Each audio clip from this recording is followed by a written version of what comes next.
a tua palavra, para que possamos praticá-la, Pai. Nos ajuda a praticá-la, Paizinho. Pai, em nome de Jesus, eu peço bênção sobre a vida do Renato. Pai, traz a ele, Pai, o Espírito Santo com força, Pai, com unção, para que nós aqui, papai, possamos ser edificados tremendamente com a palavra que ele vai trazer. Paizinho, em nome de Jesus Cristo, eu peço por cada um desse grupo, abençoa. Paizinho, traz paz, traz alegria, traz aquilo, Pai, que somente Tu podes nos dar. Ô, glória. Paizinho, em nome de Jesus, eu te agradeço. Amém. Aleluia. Glória a Deus, glória a Jesus, bendito seja o nome do Senhor, né? Mais uma vez estamos aqui, a paz do Senhor a cada um, que Deus possa nos abençoar em mais esse dia, né? Em mais um dia em que estamos na presença do Senhor, aprendendo mais, né? Louvando, adorando, estudando a palavra, que Deus possa nos guiar no dia de hoje. Glória a Deus. Atos dos Apóstolos, né? Capítulo 27, nós iniciamos ontem a viagem de Paulo, a última viagem relatada no livro de Atos, viagem com direção a Roma, né? Paulo em condições totalmente diferentes das que eles tinham imaginado, condições diferentes daquelas que ele tinha orado, né, para ir a Roma. Ele estava ali prisioneiro em um navio, e nós vimos que ele foi entregue ao centurião chamado Júlio, né, para conduzir ele e mais outros prisioneiros durante essa viagem até Roma, né, a capital do Império. E nós vimos aí, já estávamos iniciando aí a parte ruim da viagem, né? Nós vimos que ele saiu de Cesareia, passou por Sidom, contornou a ilha de Chipre, por conta da proteção da ilha, os ventos já eram fortes, né? Nós vimos que já era passado o dia da expiação, a hora boa, o tempo bom, né? O período bom de viajar era desde o Pentecostes até o período ali da festa dos tabernáculos, que era 5 dias antes do dia da expiação, né? E na viagem de Paulo eles já estavam passando do dia da expiação, ou seja, já estavam em um período que os ventos já começavam a ficar mais fortes, né? O inverno estava chegando ali, né? O finalzinho do outono e o inverno chegando ali nessa região aqui da Ásia, né? Então, os ventos já começavam a dificultar as navegações. E nós vimos que a viagem foi trabalhosa, né? A viagem eles não conseguiam evoluir. Eu vou logo projetar aqui o nosso mapa para a gente já conseguir fazer esse pequeno resumo. Então, nós vimos que eles contornaram com dificuldade, né? Eles estavam vindo, passaram por Mirra. Em Mirra houve uma troca de embarcação, né? Nessa cidade aqui houve uma troca de embarcação. Eles saíram de um barco adramantino para um barco de Alexandria, né? Esse barco tinha saído da cidade de Alexandria, ia passar em Mirra e ia em direção a Roma. Então aqui eles trocaram de barco, né? Um barco ali com grãos, né? Um navio de carga.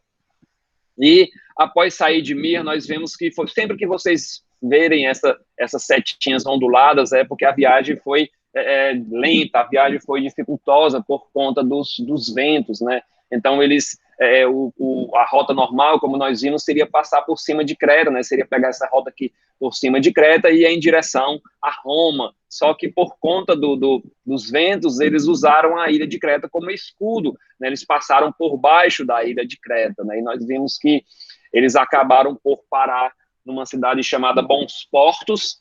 Ali não era um porto grande, né? Não era uma cidade que tinha uma estrutura boa, e Paulo admoestou, Paulo queria que todos passassem o inverno ali, né? Mas o centurião, junto com o mestre do navio, junto com o piloto do navio, o capitão do navio, eles, não, é melhor a gente ir para a cidade de Fenícia, é bem pertinho aqui, né? Segundo eles, né? Vamos para a cidade de Fenícia e lá a gente vai invernar, né? Eles iam fazer, eu não sei se vocês conseguem enxergar, mas eles iam fazer esse trajeto aqui que está pontilhado, né? Eles iam sair de Bons Portos, esse ponto em azul, em verde, perdão, que está aqui, e eles iam fazer esse trajeto aqui, né? Um trajeto curto, né?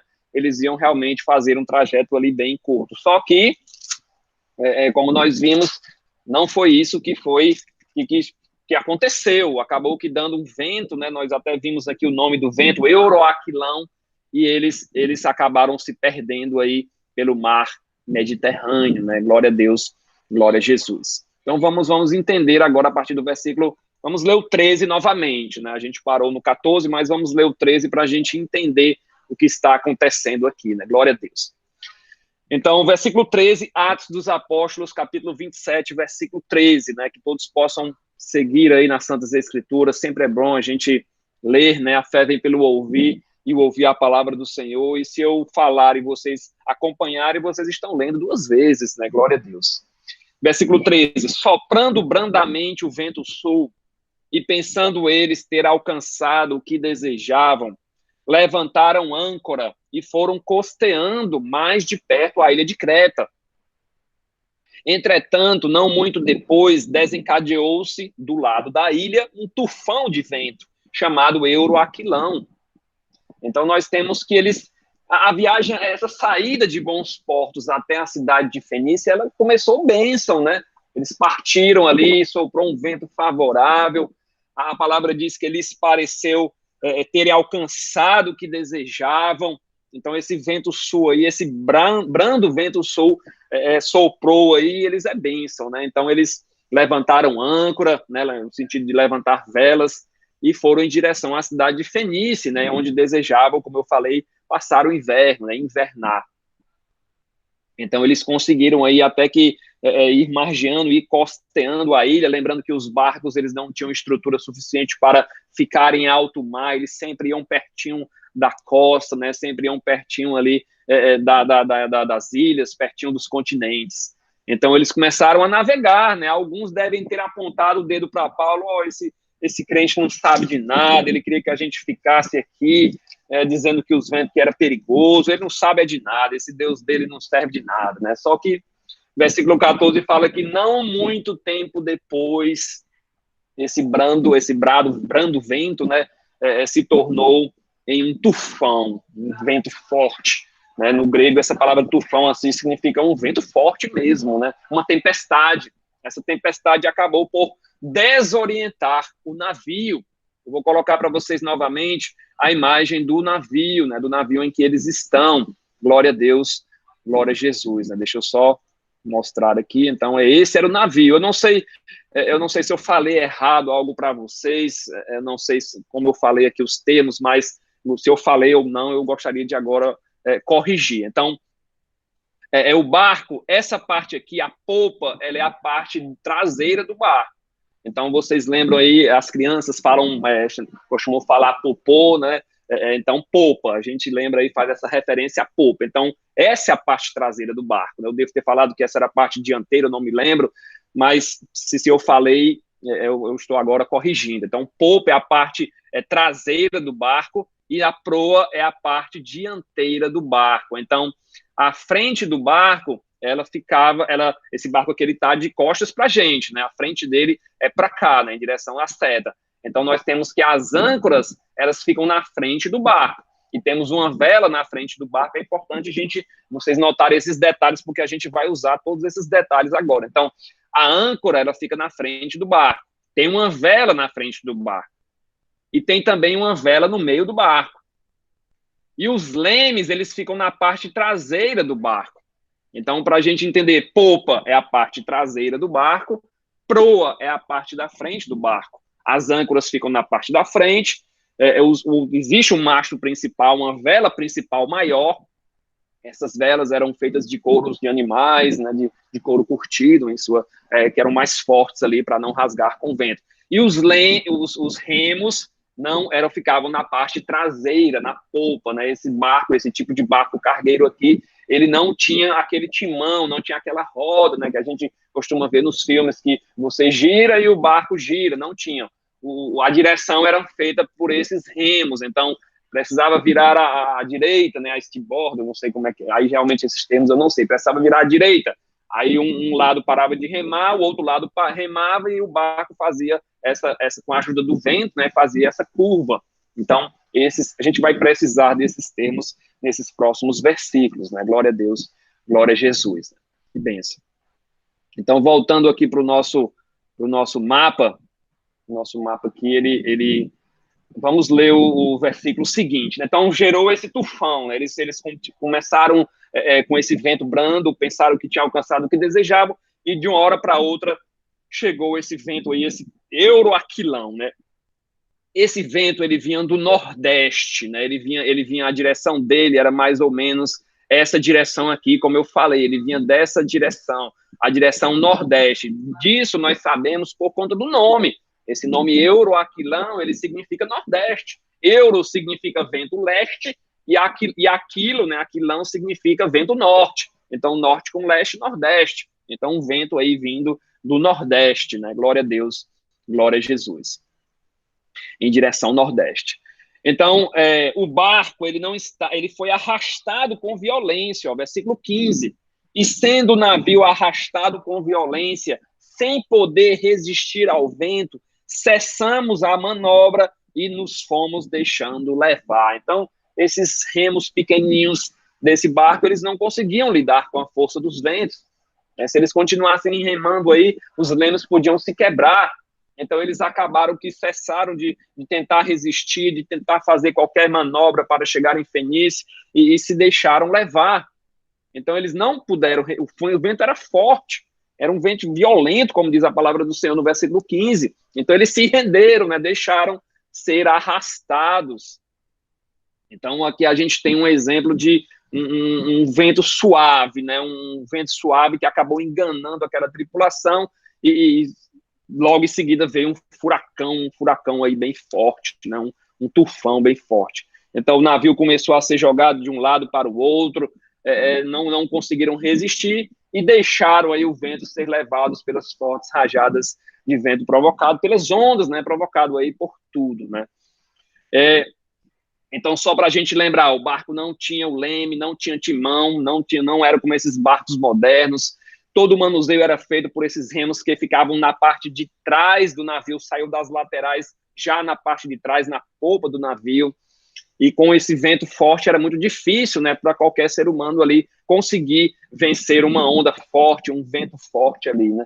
Então, e esses barcos tinham, como eu falei, esses dois mastros, né? Na verdade, tinha um mastro só, mas tinham duas velas, a vela principal que ficava no meio e uma vela menor que ficava na frente do navio. Glória a Deus, glória a Jesus. Só que essas velas, elas não tinham, por mais que elas fossem de couro, né, couros costurados, né, couros unidos ali por costura, essa vela ela não tinha condições de suportar um vento forte. Se ela se rasgasse, seria muito pior, pois eles iam ficar sem conseguir navegar após a tempestade. Vamos dizer que a tempestade passasse no dia seguinte, e como é que eles iam sair do canto? Eles iam depender só dos lemes, né, e não iam conseguir sair do canto.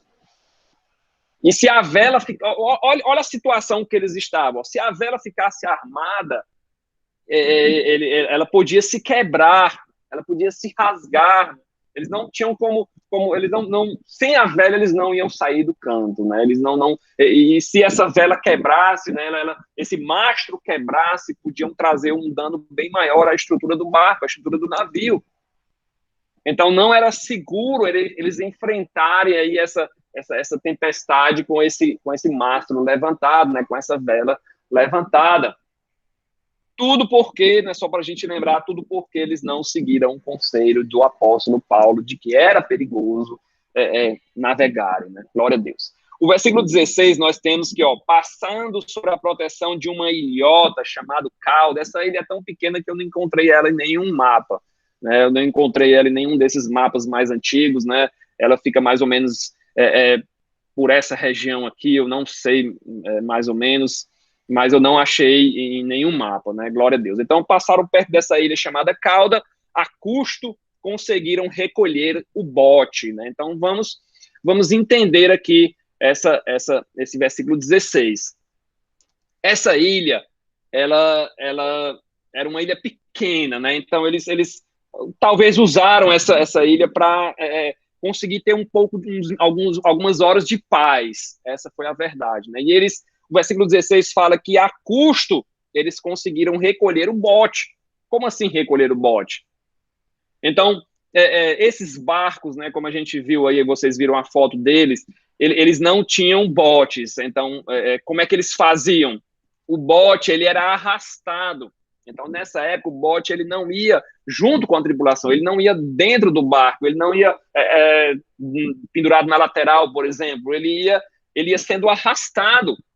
O bote ele não ia junto com a tripulação, ele era rebocado pelo barco principal. Tinha uma corda que amarrada e eles rebocavam esse bote, né? Tinha uma corda aqui, uma corrente, eu não acho que corda, né? E eles levavam esse barco aqui, esse bote aí, arrastando, né? Claro que ele era bem maior, né? Bem maior do que esse desenho aí feio que eu fiz. Então, era assim que acontecia. O bote ele era rebocado pelo barco principal. E por conta da violência das ondas, esse barco teve que ser recolhido. Porque talvez ele estava atrapalhando as manobras do navio e talvez também colidindo com a parte traseira do navio, né? Colidindo com a popa.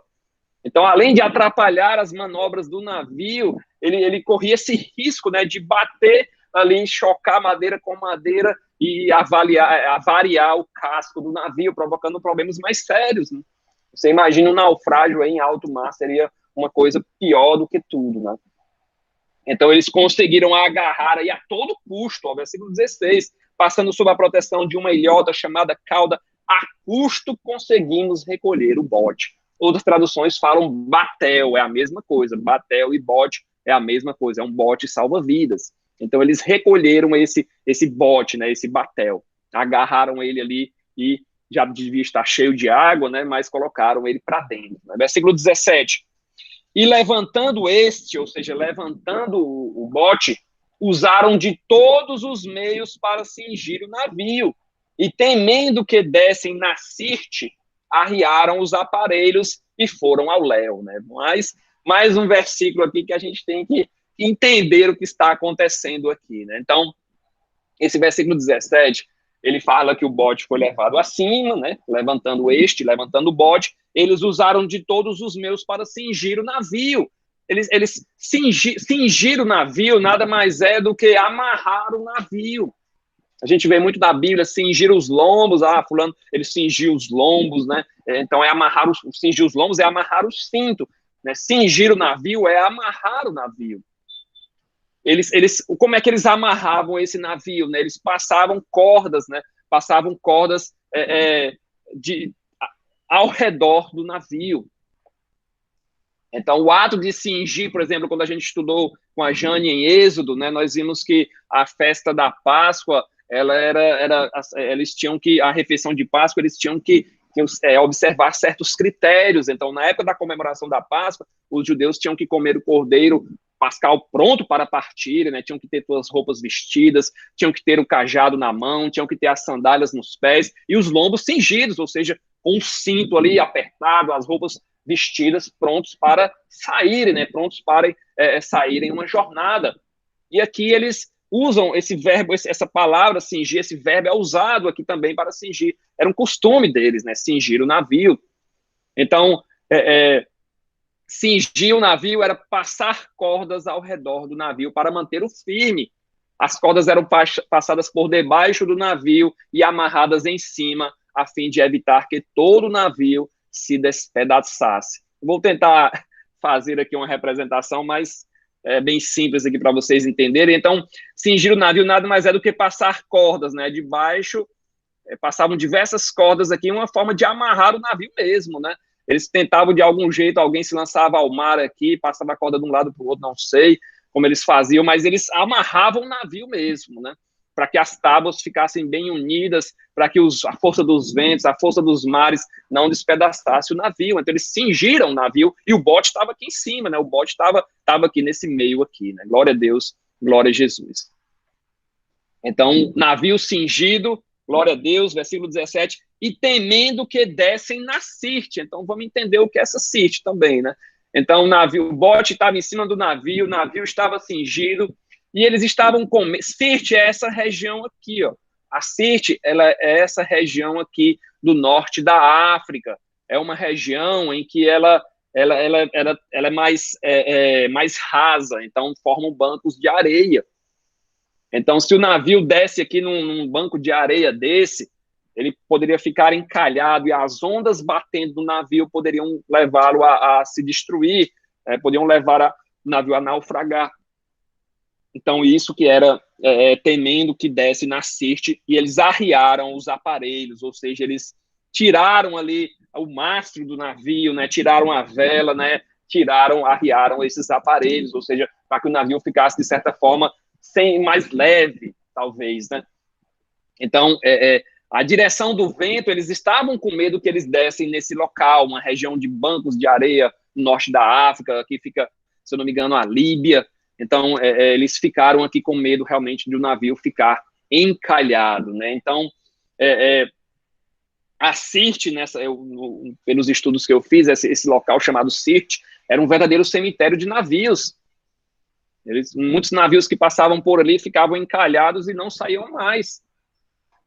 Então, o navio ficar encalhado nesse local e com a força das ondas ele ia ser destruído.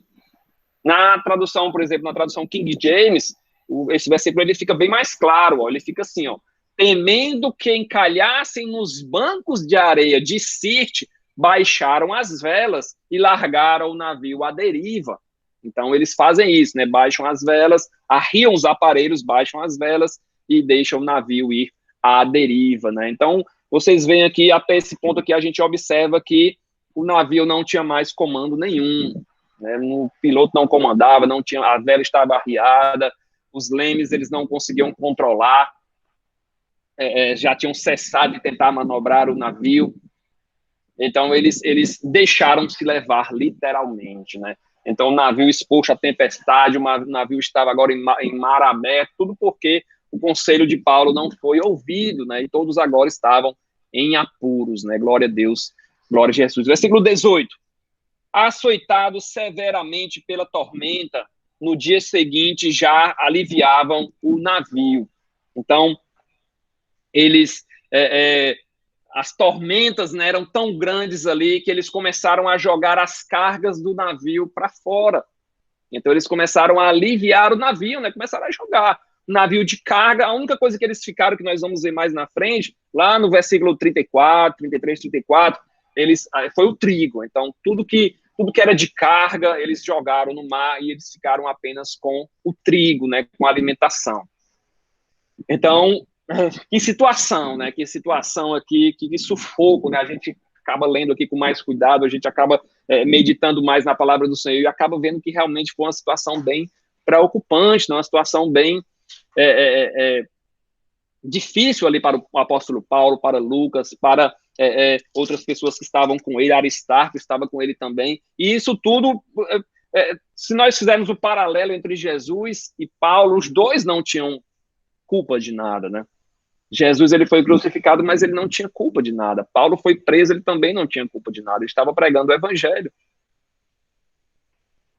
Então, eles arriaram os aparelhos e foram ao léu, né? Como diz aqui na minha escritura. Versículo 19, versículo 18. Açoitados severamente pela tormenta, no dia seguinte já aliviavam o navio, né? Já começaram a jogar fora ali algumas partes do navio ali, a carga do navio, né? Talvez lançaram um mastro, a gente não vê mais esse mastro sendo levantado, né? O relato não fala mais, talvez jogaram fora o mastro principal, talvez jogaram fora a vela, as pranchas, né? Algumas partes da estrutura do navio, para evitar que o navio encalhasse ali nessa região de Sirte.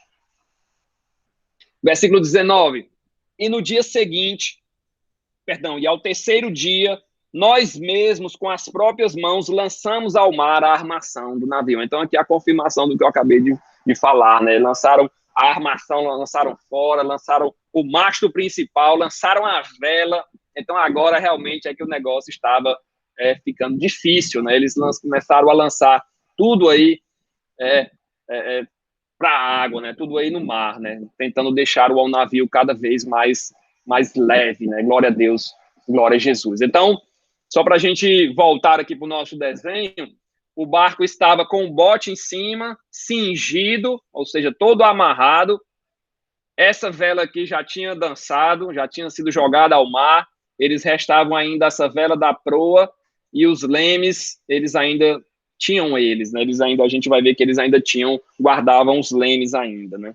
Então, Glória a Deus, glória a Jesus. Versículo 20. E não aparecendo, havia já alguns dias nem sol, nem estrelas, caindo sobre nós grande tempestade, dissipou-se, afinal, toda a esperança de salvamento. Então, eles não tinham, eles não dispunham, claro, por conta da época, eles não dispunham dos modernos equipamentos de navegação que nós temos hoje. Por exemplo, aparelhos, equipamentos simples que temos hoje, como bússola, né, como astrolábio, como quadrante, como mapas, eles não dispunham. Eles dependiam apenas da posição do Sol, da posição da Lua, da posição das estrelas. Só que estava tudo nublado, uma tempestade tomou conta de toda essa região, todo esse mar aqui, o Mar Adriático, né, que eles vão chamar aqui de Mar Adriático. A gente vai entender também porque eles vão chamar de Mar Adriático. Então, eles dependiam inteiramente da posição do Sol, da posição da Lua, e não tinham como se posicionar. E todos começaram ali a se desesperar, né? Dissipou-se toda a esperança de salvamento. Durante muitos dias o sol não apareceu, as estrelas não apareceram, o tempo deveria estar todo nublado. Não tinham a mínima ideia de onde estavam, ou para onde estavam indo, que era o pior. Então, quem levava, quem guiava era Deus, né? A tempestade, Deus usando a tempestade ali, guiando esse barco. Mas o centurião, né? Só para a gente entender, né? A gente tinha, vamos supor, que nós tivéssemos apenas 3 crentes ali, né? Paulo, Lucas e Aristarco. O resto não criam em Deus, né? O centurião, os marinheiros, a tripulação, os outros prisioneiros, todos ali estavam sem esperança de sobreviver. Para eles havia chegado ao fim da linha, desespero total. A morte era inevitável para eles. Só que Paulo confiava inteiramente no Senhor, glória a Deus, glória a Jesus. Tem um princípio bíblico que é importante para a gente, na vida do crente. Quando Deus promete, ele cumpre. Se Deus prometeu, se Deus disse que vai ser assim, pode se levantar quem quer que seja. Deus vai dar um jeito para cumprir a sua promessa. As promessas do Senhor, elas não voltam vazias. Então, se Deus disse que Paulo ia chegar em Roma, podia se levantar o vento que fosse, podia aparecer um furacão na frente desse navio, que Paulo ia conseguir chegar em Roma. Então, se Deus tinha dito que Paulo ainda ia pregar o evangelho em Roma, Paulo iria chegar lá são e salvo em Roma. Atos 23, 11.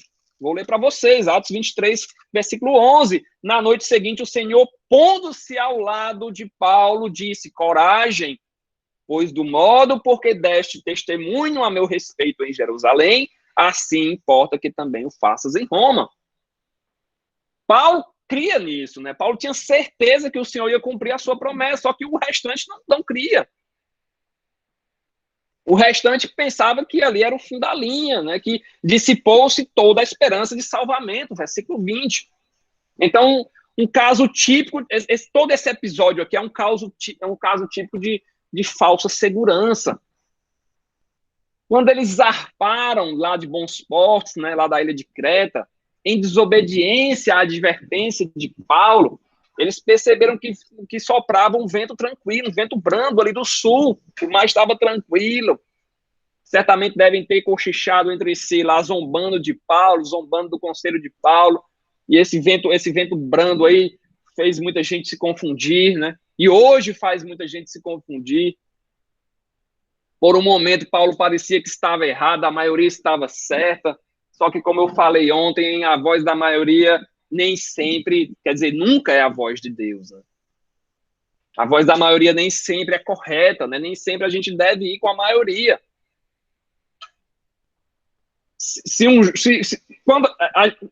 Quem não é crente não consegue perceber isso, né? Mas quem é crente consegue.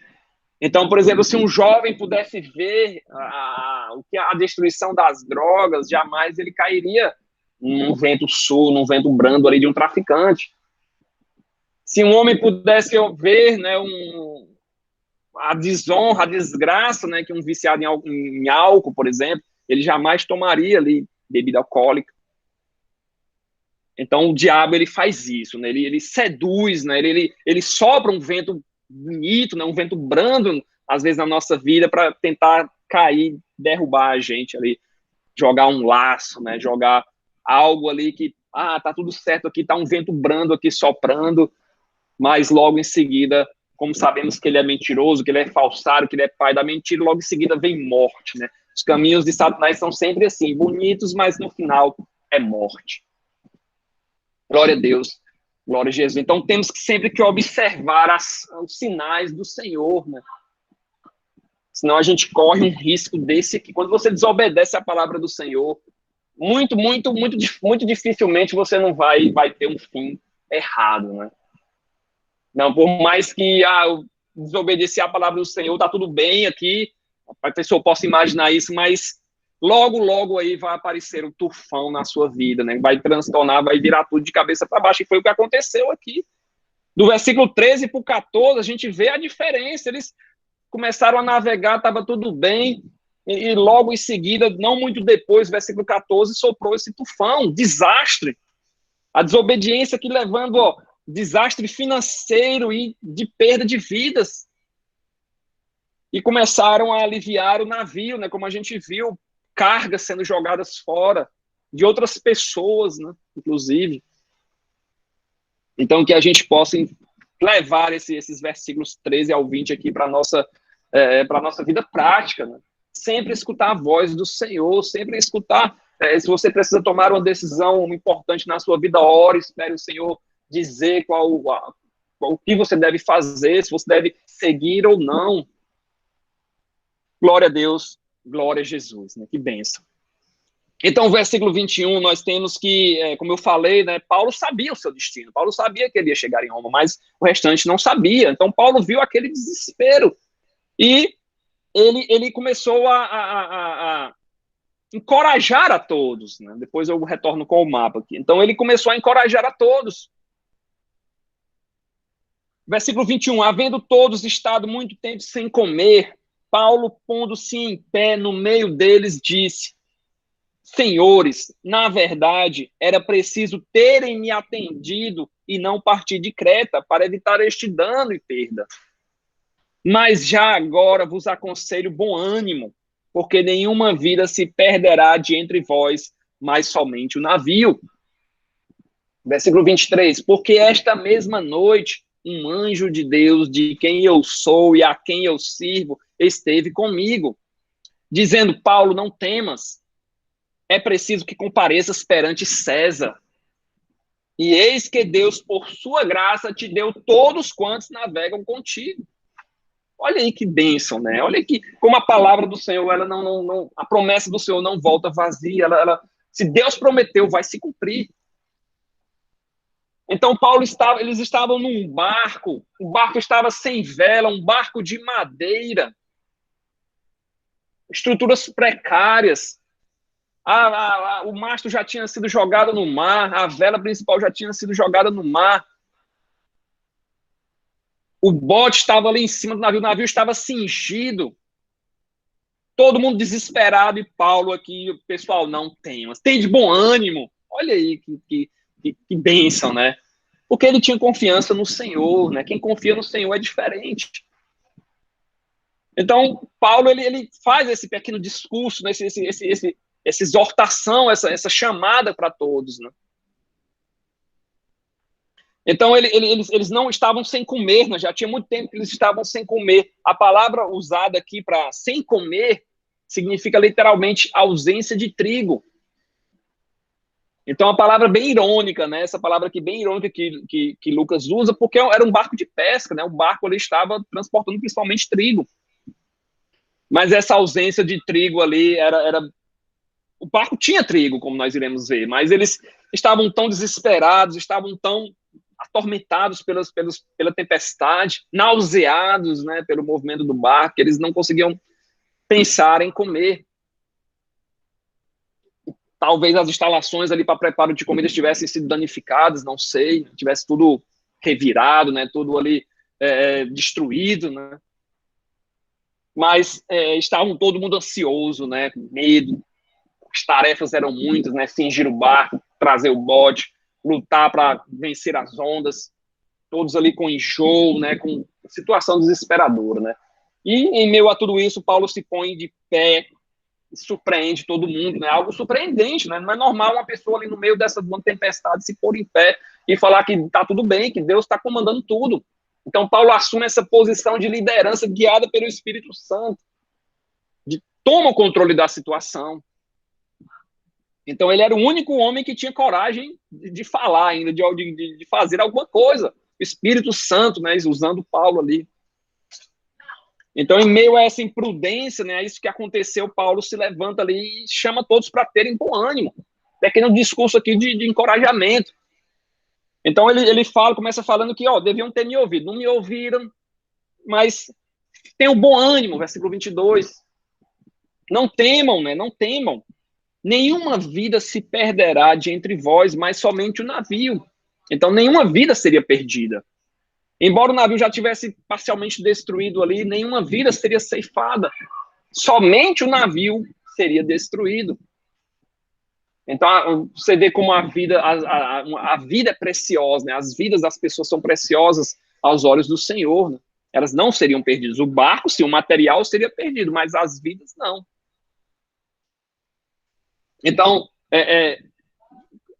eles estão aqui só para a gente entender um pouco mais sobre esse desespero. Eles estão aqui num mar aberto, né? Um mar grande. Se a gente lembrar dos apóstolos ali em um barquinho no Mar da Galileia, o Mar da Galileia que tem esse nome de mar, mas ele é um lago, né? O Lago da Galileia. Eles estavam com Jesus dentro do barco e ainda se desesperaram. Senhor, socorre-nos, né?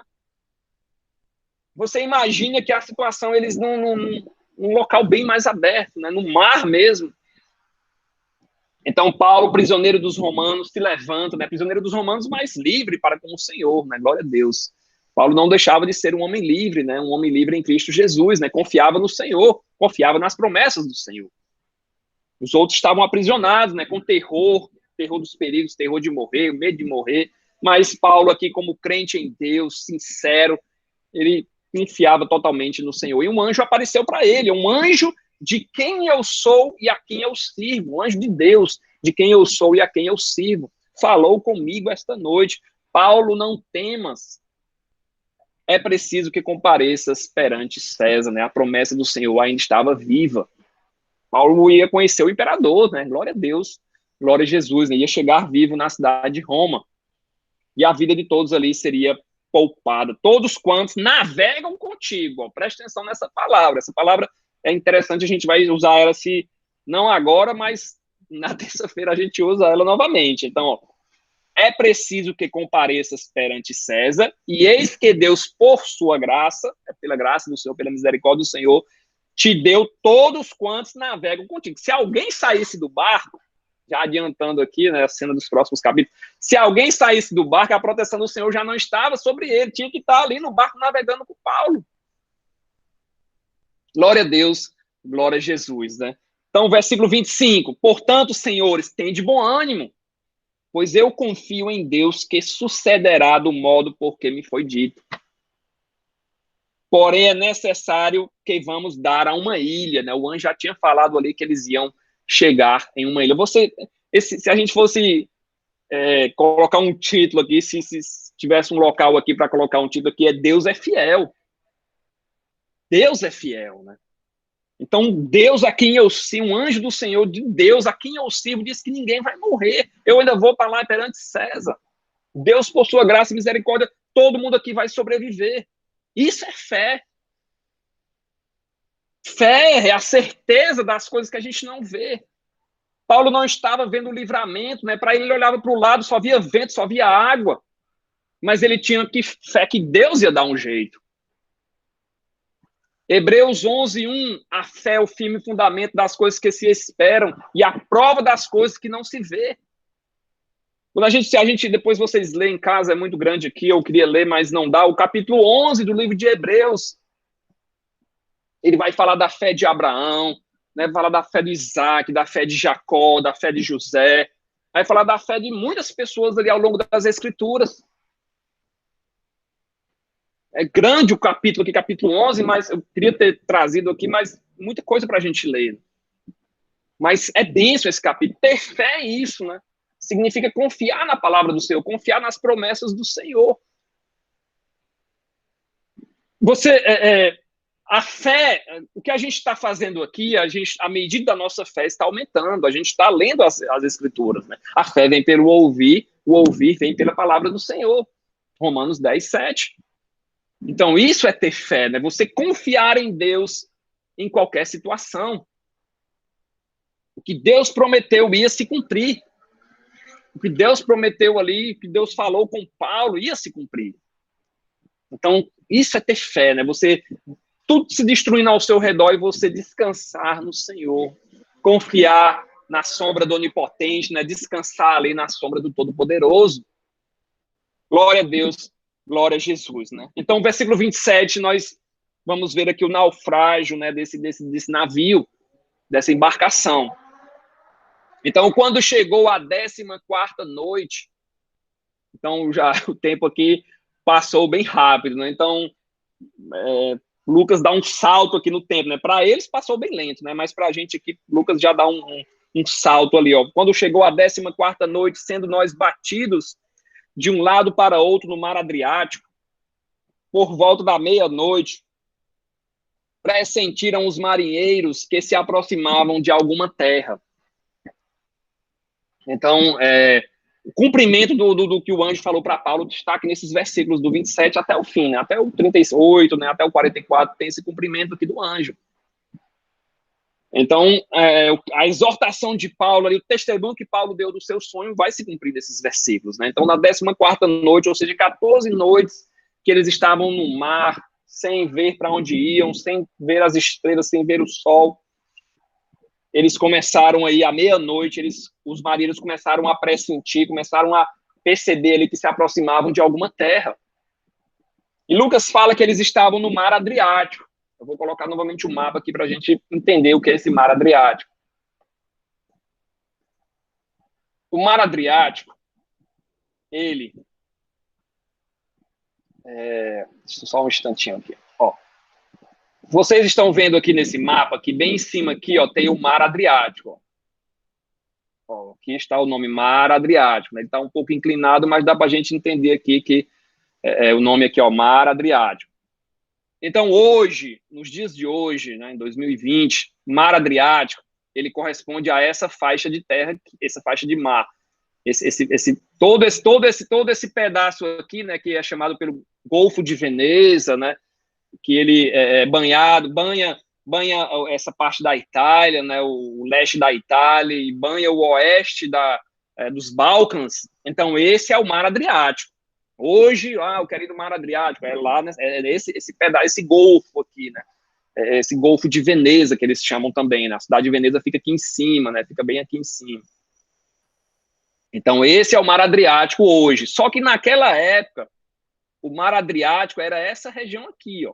Era essa região aqui. Então, o Mar Adriático, nessa época que foi escrito o livro de Atos dos Apóstolos, correspondia a essa região aqui do Mar Mediterrâneo, que correspondia ao mar que banha a Itália, que banha a ilha de Malta, né, que banha a Grécia, a África. Então, aqui era o Mar Adriático. Hoje em dia, botaram lá para cima, né? Talvez seria tudo, né? Nessa época de Lucas, seria até lá em cima, mas os historiadores creem que eles chamavam de Mar Adriático, ou Mar de Adriano, podia ser também esse nome, correspondia a essa região. Hoje é lá em cima, mas nessa época era essa região aqui. Então, eles estavam aqui do Mar Adriático. Então, por volta da meia-noite, eles pressentiram que estavam chegando em algum local. Então, esses 14 dias, eles fizeram todo esse trajeto aqui, né? Esse trajeto aqui, essas ondas mostram que o barco estava sem direção. Então, eles começaram a chegar, eles pressentiram, né? Talvez os marinheiros, né, começaram a escutar ali o barulho das ondas batendo em algum local, batendo em alguma terra firme, né? E eles começaram a pressentir aí que estavam se aproximando de alguma terra. Então, no meio da noite, eles ouviram essa arrebentação das ondas em alguma costa. Então, a ilha de Malta está aqui, ó. A ilha de Malta ela está mais aqui, ó, está mais na frente. Então, eles perceberam que eles estavam por aqui, mais ou menos, e perceberam que as ondas estavam arrebentando em algum local aí. E versículo 28, ó. E lançando o prumo, então tinha um prumo, talvez a âncora, não sei, lançando o prumo, acharam 20 braças. Passando um pouco mais adiante, tornando a lançar o prumo, acharam 15 braças, então estava diminuindo o número de braçadas. Ou seja, eles estavam chegando realmente em terra firme. Então, eles não sabiam onde estavam. Hoje nós sabemos que era a ilha de Malta, e no versículo já a gente vai saber, no capítulo 28, a gente vai saber que era na ilha de Malta que eles estavam chegando. Eles haviam percorrido, só para a gente entender, eles haviam percorrido 800 quilômetros desde que eles perderam o rumo aqui na ilha de Creta, né? Depois que saíram de Bons Postos, eles haviam percorrido 800 quilômetros aí à deriva, né? 14 dias à deriva, até escutarem essa arrebentação aí de ondas na ilha de Malta. Então, os marinheiros, eles lançaram esse prumo, né? Mediram 20 braçadas, uma braçada é mais ou menos 2 metros, né? 1,8 metros, mais ou menos 36 metros. Quando lançaram novamente, algumas horas depois, estava em 15, ou seja, diminuindo, de 36 diminuiu para 27 metros. E o versículo 29, eles ficaram receosos, né, de que fossem atirados contra lugares rochosos, e lançaram da popa 4 âncoras e oravam para que rompesse o dia. Então, eles lançaram um prumo, mediram 20 braçadas, lançaram de novo, mediram 15. Aí ficaram com medo do barco bater em alguma rocha. Estavam aí chegando rápido em alguma ilha, né, em algum continente. Não sabiam se era rochoso ali o litoral, né, como é que era, se era praias. Não sabiam, então ficaram receosos. Era meia-noite. Então, lembrando, como eu falei, popa é a parte traseira, proa é a parte da frente do navio. Então, eles lançaram na popa, ou seja, na parte traseira, eles lançaram âncoras, né? Então, nós vimos lá no desenho do barco, não sei se vocês lembram, né? Não sei se vocês lembram que as âncoras, elas ficaram na parte da frente. Então, eles lançaram as âncoras eram na parte da frente, só que eles lançaram as âncoras na parte de trás. Normalmente, né, o barco, as âncoras ficavam na frente, você jogava as âncoras e o barco parava. Mas só que como era uma situação diferente, uma situação bem peculiar, o barco sendo levado pelo vento, se eles jogassem as âncoras na parte da frente, o barco ele ia ficar oscilando, né, e a força dos ventos, a força das ondas, podia fazer com que esse barco ou virasse ou se arrebentasse mais. Então eles jogaram aí as âncoras na parte de trás, né, para diminuir o arrasto do vento, né, das ondas, né. E não tinham mais nada o que fazer a não ser orar, né, a não ser desejar. Outras traduções falam que desejavam para que amanhecesse o dia, né. Glória a Deus, glória a Jesus, né, que bênção, né. Então, eu gostaria de parar por aqui, né? A gente vai entrar em outro assunto aqui, que os marinheiros vão tentar fugir, mas eu gostaria de entrar nele só no próximo estudo, né? Então, que situação, meus irmãos? Que situação é essa que o apóstolo Paulo está sofrendo ali por conta da desobediência? É bom a gente frisar isso. Desobediência. Você desobedecer a palavra do Senhor não é bom, né? Não, as escrituras dizem isso, e diversos são os testemunhos de pessoas que desobedeceram a palavra do Senhor e só se deram mal. Então, o que nós temos que entender, se nós pudermos tirar algo desse estudo de hoje, é que não desobedecer a palavra do Senhor, né? Ser obediente, né? O Senhor, ele se agrada quando a gente obedece à sua palavra, obedece aos seus mandamentos, aos seus preceitos, a tudo aquilo que está escrito. E para a gente obedecer, a gente tem que entender, tem que saber, tem que conhecer o que agrada ao Senhor, né? Conhecer da sua palavra. Glória a Deus, glória a Jesus. Espero que vocês tenham gostado. Jane, você vai fazer essa oração? A gente... Eu vou pedir... Está dando microfonia, Jane.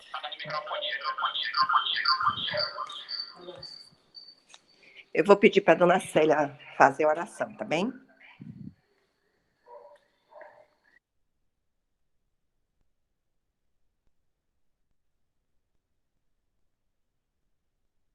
Pode fazer a oração. Fazer uma oraçãozinha agora. Oh, meu Deus, meu Pai, Senhor da tua filha misericórdia, é misericordioso, Deus de ontem, Deus de hoje, Deus de sempre. Senhor abençoando, meu Deus, cada um dessa está nessa reunião, meu Deus. Não sei quantas pessoas estão, meu Pai, mas tu sabe. Agradecendo por essa palavra maravilhosa que o Renato deu. Eu te agradeço, meu Deus, por tudo, Senhor, que tem feito nas nossas vidas, na vida dos meus irmãos, na vida da família do Renato, a família da Michele, a família, meu Deus, da Rome, Deus, do Sheldon, todos que estão nesse grupo, meu Pai, não sei o nome de todos, mas Tu sabes, Senhor, Tu possa, meu Pai, abençoar cada um, meu Pai, Edmilde, e mais, meu Pai, que eu não estou lembrado do nome de cada um, mas que o Senhor possa abençoar, tá noite de paz, tá noite de alegria, abençoando cada dia mais, meu Pai, dando esse fogo de vida para, meu Pai, cada um poder estar nessa reunião. Muito obrigado por essas bênçãos derramadas sobre a vida de cada um de vocês que está nesse grupo. E assim, meu Deus, eu entrego em Tuas mãos essa música de oração, que o Senhor possa abençoar mais e mais, meu Pai. Cada família, meu Pai, eu entrego em Tuas mãos. O Senhor venha dar saúde, venha dar livramento, venha nos proteger. Como Tua palavra diz que 1.000 cair à tua direita, 10.000 à tua esquerda, lá não vai nos atingir. Que o Senhor possa abençoar, meu Pai, as famílias, meu Pai, que estão nesse grupo. E assim, Senhor, não sei pedir, mas também só te agradecer pela minha vida, pela vida de meus familiares, Deus, todos em geral, meu Pai. E assim, Senhor, eu agradeço por essa oportunidade que a gente me deu para me orar por essa família. Eu sei, meu Deus, cada um precisa muito, meu Deus, da Tua presença, Senhor, na vida de cada um. O Senhor nunca deixa nós esquecer da Tua presença, meu Deus. Eu só te agradeço por essa oração. Não fique aqui, mas se eu posso abençoar, em nome de Jesus. Em nome do Senhor Jesus. E amém, Senhor. Amém. Obrigado.